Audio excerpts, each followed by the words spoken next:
સુરતના હજીરાથી સમાચાર મળી રહ્યા છે, જ્યાં શંકાસ્પદ મોત થયું છે યુવકનું। હજીરામાં યુવકનો શંકાસ્પદ હાલતમાં મૃતદેહ મળ્યો।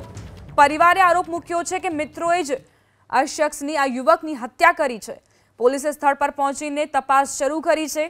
પોસ્ટમોર્ટમ રિપોર્ટ આવ્યા બાદ સત્ય હકીકત બહાર આવશે કે આખરે આ શખ્સ સાથે શું બન્યું હતું, કઈ રીતે તેની હત્યા કરવામાં આવી હતી કે પછી પોતે જ તેણે જીવન ટૂંકાવ્યું છે।